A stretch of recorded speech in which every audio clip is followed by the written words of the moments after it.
नमस्कार व्यूअर्स, पलकों की छाँव सीज़न 2 में देखने को मिले काफ़ी ट्विस्ट एंड टर्न्स जहां पर देखने को मिला कि अब सुमन और अंशुमन के हाथ एक कितना बड़ा सबूत लग चुका होता है, जिसकी वजह से अब माया का करेंगे वो खेल ख़त्म। तो यहां पर अब उनके सामने खुल चुका है माया के अतीत का राज। उन्हें पता चल जाता है कि माया की एक बेटी है जिसका नाम है रिंकी और वो रह रही है अनाथ आश्रम में। तो यहाँ पर रिंकी अपनी माँ से अनजान होती है, उसे नहीं पता है कि उसकी माँ माया है वो जिंदा है।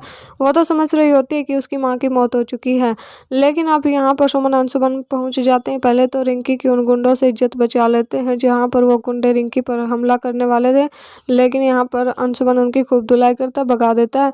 फिर यहाँ पर एक राज खोल देते हैं रिंकी के सामने, जहाँ पर बोल देती है सुमन की, रिंकी हम तुम्हें एक सच्चाई बताना चाहते हैं, तुम्हारी माँ जिंदा है और तुम अपने हाथों से ये लॉकेट अपनी माँ को पहनाओगी, ये हम तुमसे वादा करते हैं, हम तुम्हारी माँ तक तुम्हें पहुँचाएंगे। तो यहाँ पर अब रिंकी की खुशी का ठिकाना नहीं रहता है। तो अब देखना काफ़ी दिलचस्प होता है, जहाँ पर अब एक तरफ तो यहाँ पर रिंकी के सामने अपनी माँ की सच्चाई आ चुकी होती है, तो यहाँ पर अब जल्द ही ये सच भी आने वाला है कि जो उसकी माँ है वो एक तबायक है, कोठे वाली कोठे चलाती है, बहुत ही घटिया है। तो यहाँ पर अब जैसे ही अपनी माँ की सच्चाई आएगी रिंकी के सामने, तो क्या रिंकी को हो जाएगी अपनी माँ माया से नफरत। तो यहाँ पर अब पहले तो माया ये दिखाना चाहती है कि रिंकी उसकी बेटी नहीं है, ताकि उसकी बेटी के सामने उसकी सच्चाई ना आ सके।